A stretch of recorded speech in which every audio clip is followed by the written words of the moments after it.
할렐루야. 오늘부터 다시 킹스크로스 왕의 십자가 마가복음 강의 시리즈 설교를 하겠습니다. 오늘은 16번째 시간으로 을의 끝없는 사랑이라는 제목으로 말씀을 나눌 때에 큰 은혜가 임하기를 축복합니다. 우리는 예수님의 씨 뿌리는 비유에 대해서 말씀을 듣다가 블레싱 가든 시리즈 설교로 넘어간 적이 있습니다. 씨 뿌리는 비유에서 네 가지 마음밭을 예수님께서 말씀하셨지요. 길가, 돌짝, 가시떨기, 그리고 좋은 밭.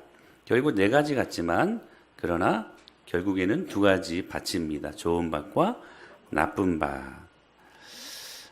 주님께서 이 좋은 밭에 말씀을 뿌리시고 그 말씀의 씨가 세상에 밝히 드러나야 할 것을 그 이후에 말씀을 하시고, 그리고 그 말씀의 씨는 겨자씨 같이 작아도 반드시 씨앗이 떨어지면 열매 맺게 된다는 것을 우리들에게 말씀하셨습니다. 그러시면서 이제 이 씨 뿌리는 비유에 대해서 하나님이 어떻게 열매 맺게 하시는가에 대한 부분들을 실예로 한 사건을 보여주시는데, 바로 오늘 본문 바람과 바다를 예수님께서 잔잔케 하신 그런 사건을 우리에게 보여주십니다. 씨 뿌리는 비유를 말씀을 하시고 그날 35절에 보면 저물 때에 갈릴리 바다 저편으로 건너가자라고 예수님께서 제자들을 종용하십니다. 그 밤 큰 광풍이 일어나 물결이 출렁이더니 얼마나 이 큰 광풍이었냐면 그 물이 배에까지 막 들어오게 된 거예요. 위기 아닙니까? 위기에 빠진 제자들은 곤히 주무시는 예수님을 막 깨워댔고, 예수님께서는 바람과 풍랑을 잔잔케 하셨다고 하는, 어찌 보면 너무나도 우리가 익히 잘 알고 있는 항해 사건인 말씀이기도 합니다. 오늘 이 풍랑을 잠잠케 하신 이 사건의 주 무대는 갈릴리 바다였습니다. 갈릴리 바다는 아열대성 기후의 영향을 받아 상당히 덥다고 합니다. 그러니까 저기 북쪽에 있는 헬몬산에서부터 내려오는 찬물이 이 아열대성이 더운 갈릴리 바다의 표면의 물과 부딪히면 이 갈릴리 바다는 예고하지 않았던 급작스러운 풍랑을 일으킨다고 합니다. 그러니까 갑작스러운 파도가 일어났던 것이지요. 언제 어디서 바람이 불어와 누구의 배를 삼킬지 전혀 예측할 수 없는 상황인 것입니다. 그러므로 갈릴리 바다엔 일기예보가 없대요. 너무 급작스러운 일들이 자주 이렇게 변화무쌍하게 일어나기 때문에. 사랑하는 여러분, 이것이 우리 인생들의 모습이 아닐까 하는 질문을 하게 되어집니다. 인생의 바다엔 일기예보가 없는 것 같습니다.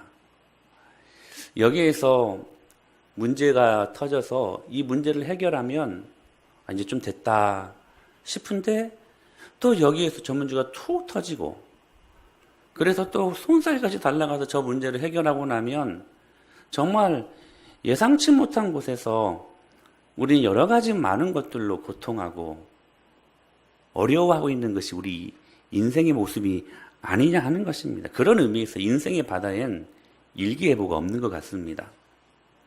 오늘 본문의 제자들이 이 풍랑을 만나 지금 곤혹을 치르고 있는 것은 배를 젓는 그들이 초보들이어서 그런 것이 아닙니다. 여러분, 제자들은 이 갈릴리의 물개들 아닙니까? 잔뼈가 굵은 그러한 이 갈릴리의 프로 어부들 아닙니까? 그런데 그 노련한 뱃사람들, 이 갈릴리는 자신의 고향이었습니다. 굉장히 익숙했던 그런 곳이었어요. 직장이었고 삶의 터전이었습니다. 그런데 뱃사람들이었던 정말 갈릴리의 물개들이었던 그들이 하는 말이 뭐였냐면 우리가 죽게 생겼다, 이 말이었어요. 우리가 죽게 되었나이다. 이거 죽을 지경을 지금 만난 거예요. 여러분, 예수님이 참 우리에게 좋으신 분 아닙니까? 예? 근데 보면 정말 죽게 생기는 우리 인생의 어려움을 참 많이 경험을 해요. 그러니까 자 보세요. 갈릴리의 물개들이었던 그들이 지금 그 바다에서 죽게 생긴 거예요. 이 인생의 바람은, 이 풍랑은 인생의 항해가 서툰 사람에게만 오는 것이 아니라는 것이죠. 건강하던 사람도 때로는 질병으로 쓰러질 수 있고, 노련한 사업가들도 어떨 때는 사업에 실패할 수도 있고, 능숙한 신앙인들도 시험을 만나고 유혹에 부딪혀 때로는 넘어질 때가 있다는 사실입니다. 그런데 오늘 본문을 자세히 보십시오. 본문의 제자들, 여러분 이 제자들을 잘 보세요. 지금 불순종하여 도망가다가 만난 풍랑입니까? 아니거든요. 오히려 그 배 안에 누구랑 함께 있었어요? 예수님과 함께 있었어요. 그렇죠? 지금 하나님 말씀에 순종하다가 경험하는 고통이었어요. 고난이었어요. 차라리 제자들이 예수님과 함께 배를 타지 않았다면 어떤 면에서 이런 일들이 일어나지 않을 수도 있었을 것입니다. 사실 예수님을 모시고 갔던 제자들에게 우리의 상식으로 생각하면 일어난 풍랑마저도 비켜가야 되지 않겠습니까? 그러나 예수님을 모시고 가는 이 배 한가운데 지금 풍랑이 일어나고 있다고 36절에서 우리들에게 말씀하고 계시는 것입니다. 이해할 수 없었어요. 예수님이 함께 하시는데 왜 이런 풍랑일까? 여러분 우리 그럴 때 많잖아요. 우리 오늘 교회도 나왔고 신앙생활 열심히 해보려고 하는데 당하는 고통과 고난이 있잖아요. 근데 또 한 가지 이 제자들이 이해할 수 없었던 것이 있었어요. 뭐였냐면 이 난리 속에, 이 난리 풍랑 속에서 예수님이 지금 뭐하고 계셔요? 문법적으로 보면 아주 깊은 잠에 빠지신 거예요. 이 난리 속에, 이 풍랑 속에서 예수님은 고요히 주무시고 계셨다라고 38절에서 우리들에게 말씀하고 있는 거예요. 때로 인생의 바다에서 당신의 자녀들이 파산을 겪습니다. 실패를 경험합니다. 질병으로 신음합니다. 그런데 도무지 이해할 수 없는 것은 하나님이 과연 살아계신가? 나의 이 고통을 왜 계속해서 지속적으로 어렵게 하시는가? 왜 아니 계신 것처럼 나의 울부짖음 앞에 응답이 없고 왜 무관심으로 그렇게 일관하시는가? 당신의 자녀들이 울부짖습니다. 부르짖어 기도합니다. 그럼에도 불구하고 도무지 응답이 들려오질 않는 거예요. 정말 이럴 때면 인생 잘 모르겠습니다. 정말 환장하겠습니다. 어떻게 해야 될지. 지금 제자들이 이런 상황이 있었어요. 풍랑으로 인해 두려워 벌벌 떨고 있었습니다. 갈릴리의 물개들이. 그런데 그 시간에 예수님은 베개를 베고 진짜 깊은 잠에 빠지신 거예요. 진짜 깊은 잠. 그런 예수님에게 달려가서 제자들이 38절에 보니까 예수님을 막 깨워댑니다. 어찌하여 우리가 당하는 고난을 왜 몰라라 하시면 주무시고만 계십니까? 빨리 일어나서 이것 좀 해결해 주십시오. 그러시더니 예수님이 찬 일어나셔서 바람을 꾸짖어 잔잔케 하시고 오히려 제자들을 나무라십니다. 39절에 보니까 어찌하여 이렇게 너희들이 무서워하느냐 이 믿음이 작은 자들아. 그렇게 말씀을 하시죠. 그때 41절에 제자들의 반응이 나옵니다. 같이 한번 읽어볼까요? 시작.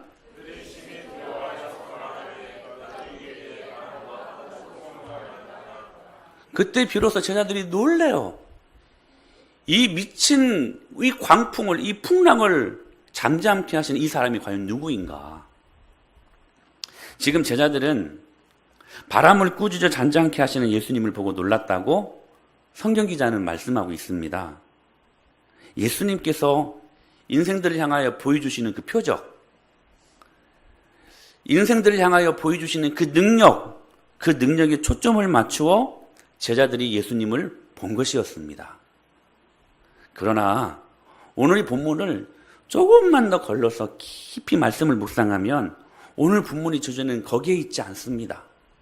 우리는 항상 무엇인가 기적, 우리는 항상 무엇인가 즉석 응답, 이런 것만 요구하지 않습니까?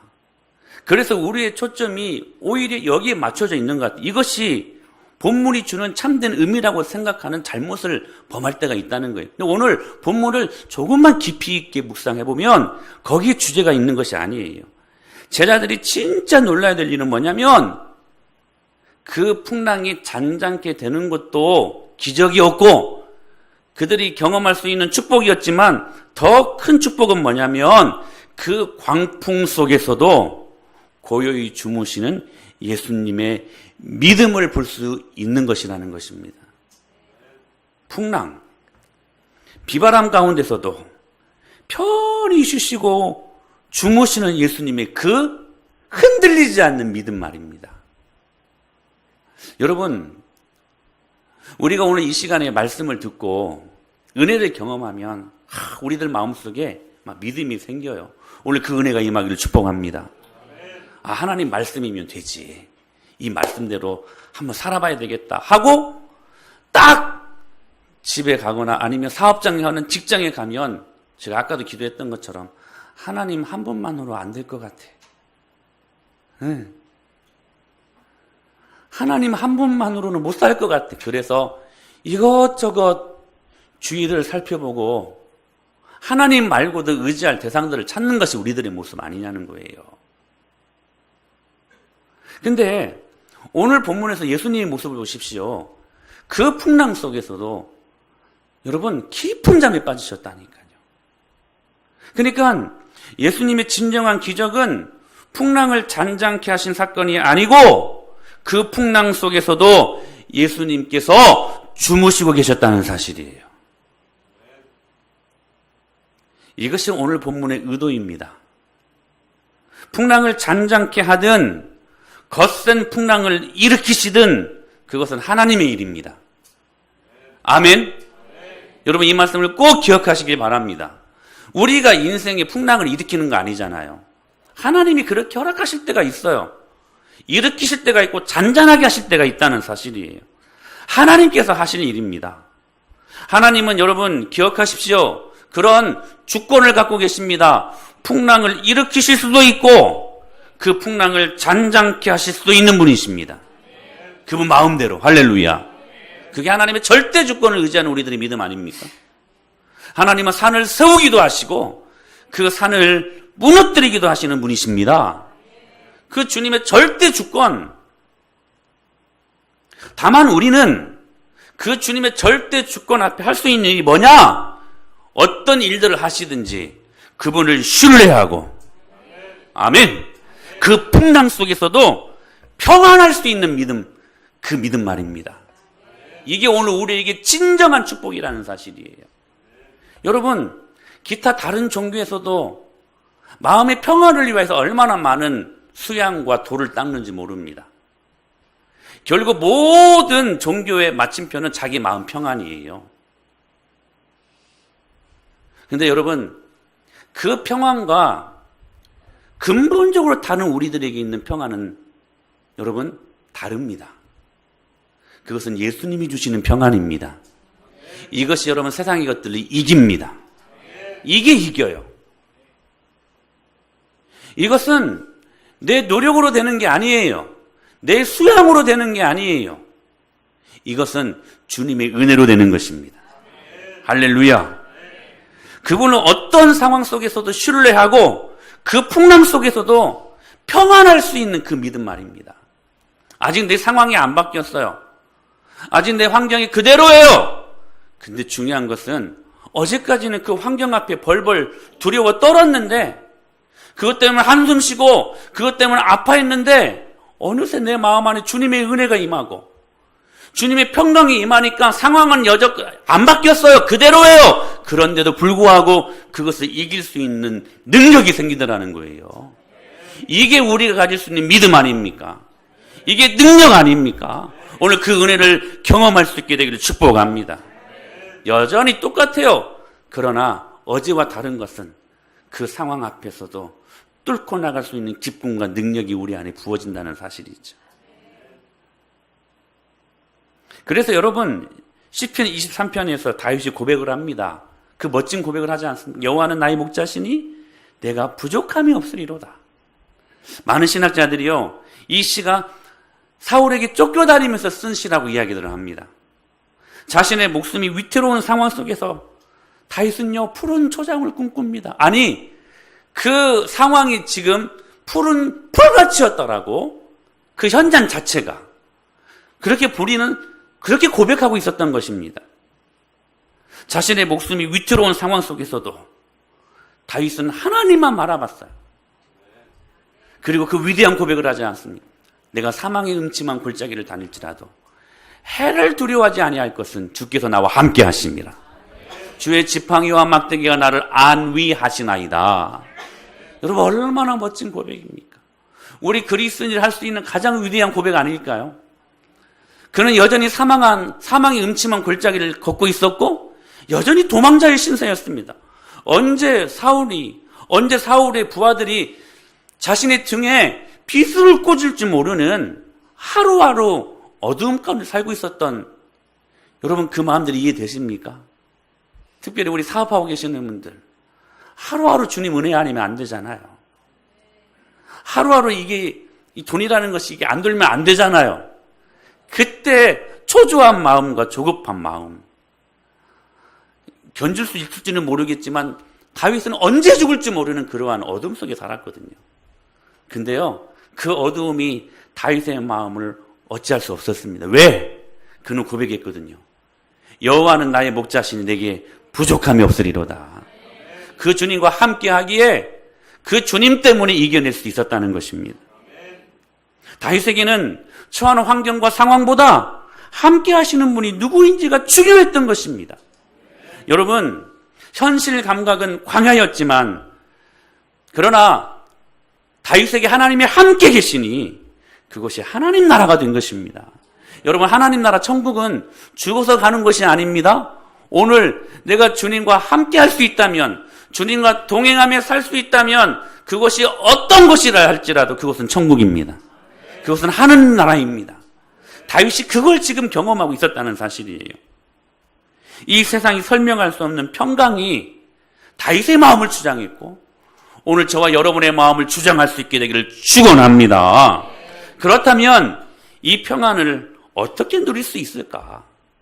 오늘 본문에서 예수님께서 그 바람을 그 광풍을 꾸주셨다라고 말씀을 하고 있는데 근데 또 꾸주신 대상이 있었어요. 제자들이었습니다.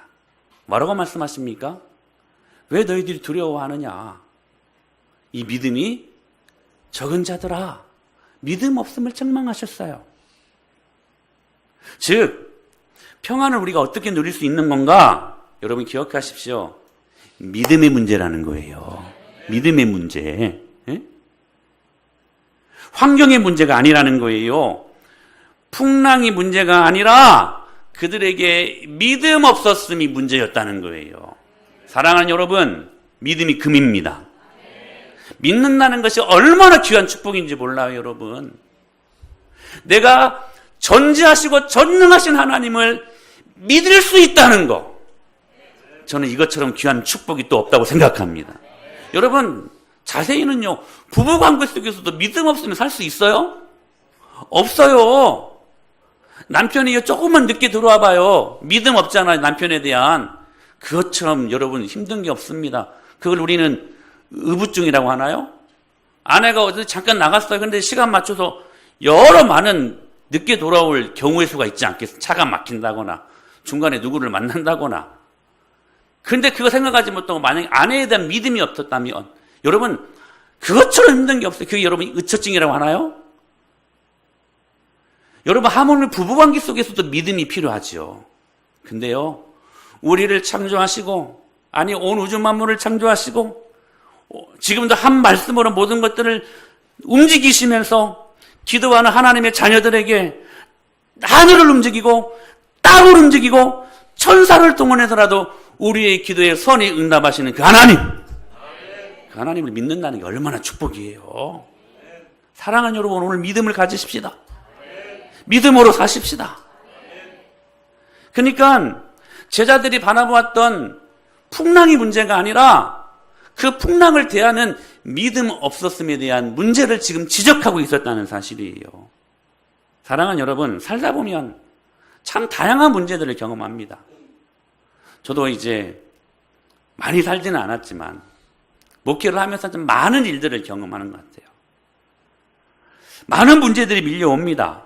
다양한 고난이 닥쳐옵니다. 그러나 여러분 꼭 기억하십시오. 고난이라는 사자에게 우리의 시선이 절대로 머물러 있으면 안 됩니다. 어려움이라는 풍랑에 우리의 눈길이 머물러 있으면 안 됩니다. 여러분, 오히려 그 모든 것들을 무시하고 하나님만 보십시오. 그러면 그 고난은 축복입니다. 여러분, 우리 중에 사실 잘 될 때 하나님 찾는 사람 있습니까? 저부터서도 기도가 달라요. 교회에 문제가 있고 어떤 한 영혼들을 위하여 정말 긴박하게 기도해야 될 때 되면 기도 소리가 달라요. 여러분, 잘 문제가 풀리고 잘 될 때 하나님 찾기보다 문제에 어려움이 있고 고난을 경험할 때 여러분 주님을 찾는 빈도수가 더 크지 않습니까? 여러분, 고난이 있을 때 그러므로 그 고난 때문에 주님을 만날 수 있다면 그게 축복입니다. 그러므로 고난 받는 것을 두려워하지 마십시오. 저는 그런 것 같아요. 적절한 고난은 성도들의 유익이다. 유익이라고 생각합니다.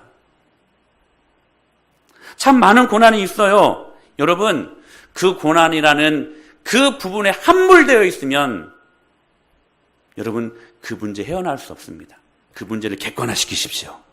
여러분, 그 문제를 객관화시키는 것이 무슨 일인 줄 아세요? 여러분, 하나님께 맡기라는 것입니다.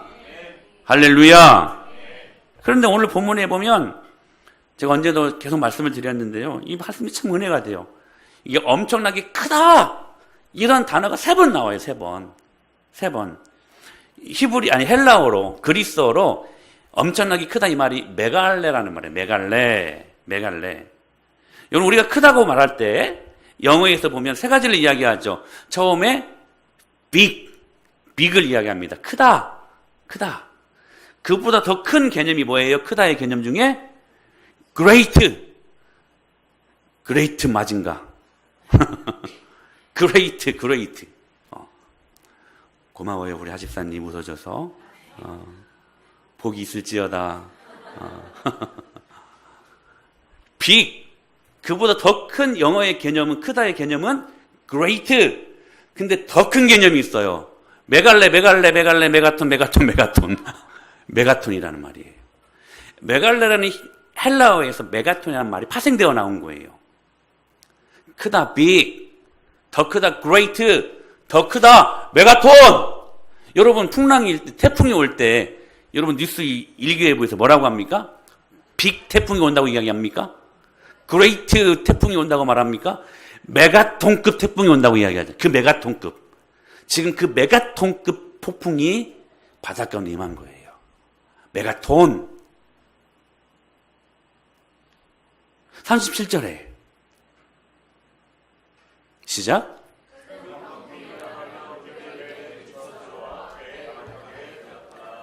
큰 메가톤이요, 메갈레라는 말이에요. 그러니까 여러분, 손장난 하지 마. 다 보여, 여기서. 다 보여. 다 보여요. 그러니 하나님 눈앞에서 안 보이는 것이 있겠습니까? 예? 몰래 저지르려고 생각하지 마세요. 하나님 다 보셔요, 다 보셔. 큰 메가톤, 메갈레. 단순한 광풍이 아니었습니다. 큰 메가톤급 광풍이었어요. 여러분, 당시에 제자들이 예수님과 함께 탔던 배가 얼마나 큰 배였겠습니까?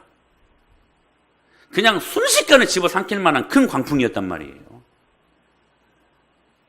근데요, 또 이 메갈레라는 단어가 또 나와요. 39절에. 시작.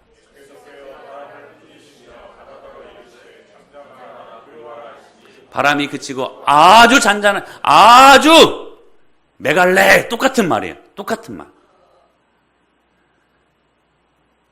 예수님께서 바람을 꾸짖고 바다더러 잠잠하라 고요하라 하실 때에 바람이 그치고 메가톤급 고요함이 임한 거예요. 저는 이 말씀이 은혜가 돼. 그 모습을 바라보고 있던 제자들 41절에 시작. 그들이 심히 두려워하여 서로 말하되, 여기 두려워하다라는 말은 막 무서워서 막 이게 아니라 그러니까 fear, 경외라는 말이에요. 경외. 어떤 경외? 심히 큰 경외. 심이라는 말이 메갈레 똑같은 말. 여러분 보십시오. 무슨 얘기입니까, 여러분? 메가톤급 광풍을 예수님께서 꾸짖으시니 어떤 고요가 흘렀어요? 메가톤급 고요가 흐른 거예요. 할렐루야. 그 엄청난 사건을 보고 제자들은 어떤 감격과 어떤 경외심이 생긴 거예요? 메가톤급 감격과 기쁨이 생긴 거예요. 그 마음 안에. 사랑하는 여러분, 우리는 고난을 통해 비로소 진정한 하나님의 예배자가 될 수 있습니다. 욥이 그렇게 고백하잖아요. 귀로만 들었던 하나님을 이 고난을 통하여 눈으로 보는 예배자가 되었다고. 사랑하는 여러분, 광풍이 클수록 여러분 마음 안에 고요도 클 것입니다. 고난이 클수록 하나님이 주시는 세상에 알 수 없고 줄 수 없는 참된 위로가 여러분의 마음을 사로잡게 될 것을 믿습니다. 아픔이 클수록 더욱 큰 능력과 더 큰 축복이 우리 안에 임하게 됨을 믿으시길 바랍니다. 오늘 그거 말씀하고 있는 거예요. 여러분, 우리들이 당하고 있는 많은 문제들 다 하나씩 있거든요. 여러분 기쁨으로 받으십시다. 여러분 기쁨으로 받으면 주님이 그 모든 고난과 아픔을 메가톤급 고요함으로 여러분들을 위로하시고 축복하신다는 사실이에요. 사실 성난 파도는 우리에게 관심이 없습니다. 자연재해, 산불, 여러분의 집이든 남의 집이든 별 관심이 없어요. 불꽃이 튀면 이 집도 그리고 저 집도 다 태워버리는 것이 화재 아닙니까? 지진이 일어나 땅이 쩍 갈라지는데 아이라고 해서 봐줍니까? 어른이라고 해서 봐줍니까? 여자라고 해서 여러분 봐줍니까? 아니요, 모두 삼켜버립니다. 요새 며칠 전에 일본에 아주 큰 지진이 일어났잖아요.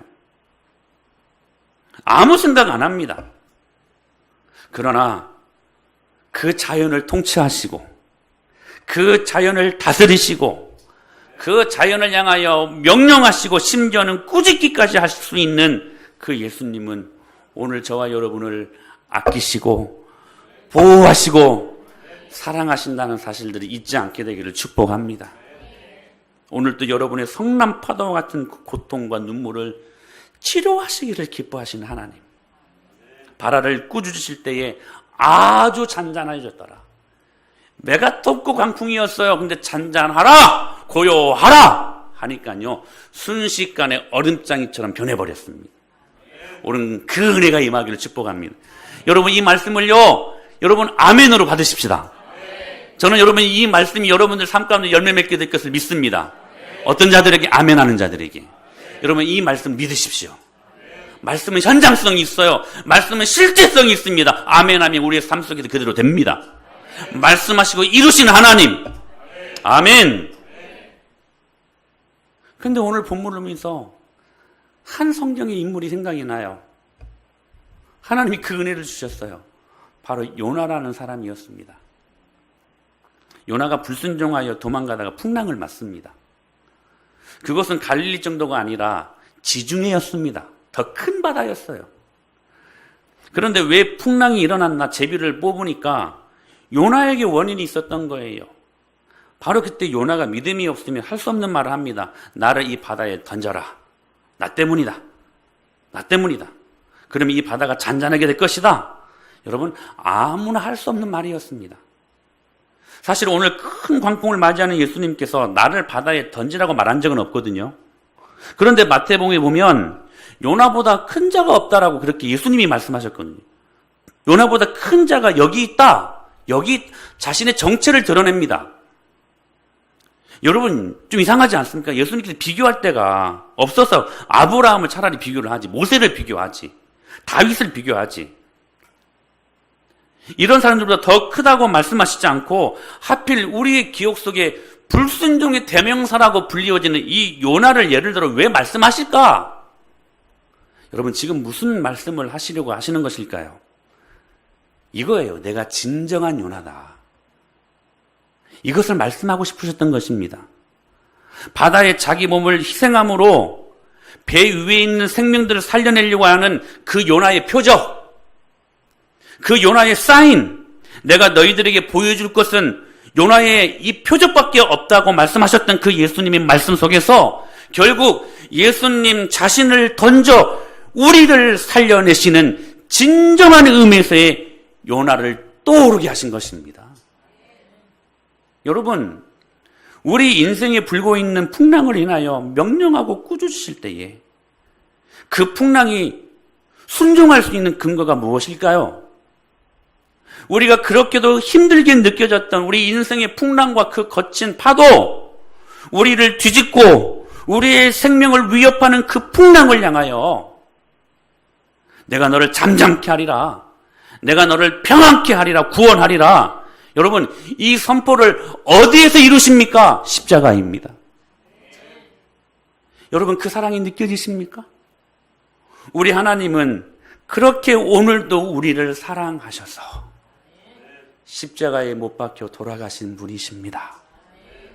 그 주님 믿으면, 그 주님의 십자가를 통과하면 여러분 안에 부활의 영광이 보입니다. 여러분, 절대로 제가 여러분들에게 저에게 맡겨주신 양떼라고 목자라는 그런 확신이 있기에 여러분들에게 정말 애가 타는 마음으로 여러분들에게 선포합니다. 세상의 것들 기웃거리지 마십시오. 잘 돼봤자 잠깐입니다. 지난 한 주간 새벽 시간에 계속 이 말씀을 주셨어요. 잘 돼봤자 잠깐입니다. 여러분, 세상을 의지하면 잠시 잘 될 수 있어요. 제가 그래서 여러분 저기 절에서도 치유 뷔페가 있다고 어제 말씀드렸잖아요. 가면 진짜 치료가 돼요. 성당에서도요 치유 미사가 있어요. 진짜 가면 치료가 돼요. 근데 여러분 다 누가 하는 것입니까? 사단이 하는 거다. 사단도 여러분 올 마이티하지는 않지만 마이티해요. 능력이 있어요. 여러분 질병을 치료하기도 해요. 근데 중요한 게 이거예요. 그 질병 치료받고자 여러분의 영혼까지 팔아먹을 수 있냐는 거예요. 잘 돼봤자 잠깐인 거, 그거 잠깐, 그것 때문에 여러분이 영원히 살아야 될 하늘의 가치를 팔아먹을 수 있냐는 거예요. 사랑하는 여러분, 믿음으로 일어서십시다. 믿음으로 살아야 돼요. 믿음으로.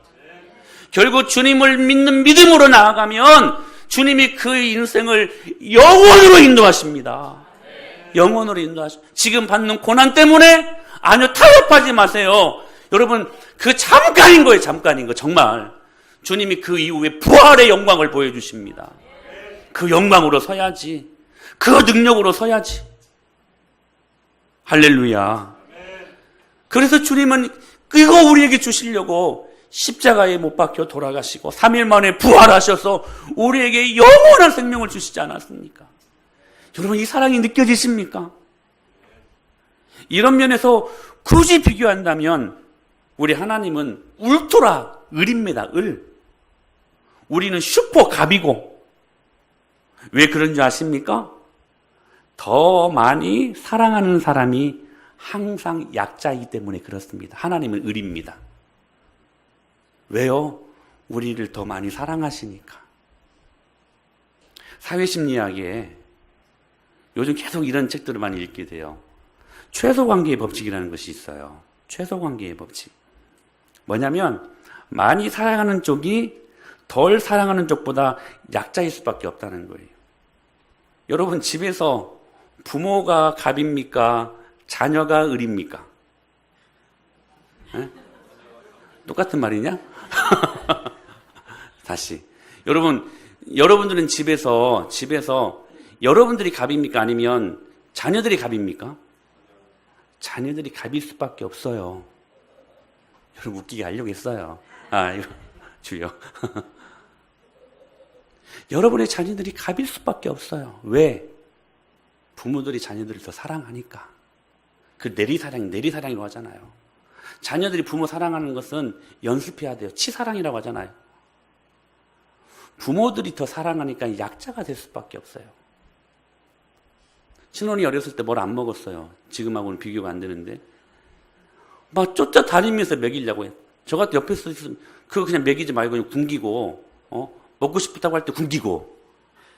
그래서 제 시간대에 먹일 수 있도록 그렇게 훈련. 근데 그게 안 돼요. 안 먹으면 안 될 것 같으니까 항상 노심초사하면서 따라다니면서 밥 먹이고. 여러분 지금도요 자녀들이 갑입니다. 슈퍼 갑이에요. 여러분 하나님은 우리를 바라보실 때 본인 스스로가 을입니다. 우리가 슈퍼 갑입니다.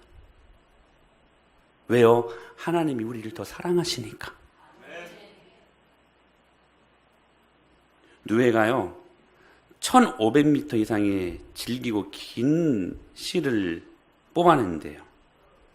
그래서 비단을 짠다고 합니다.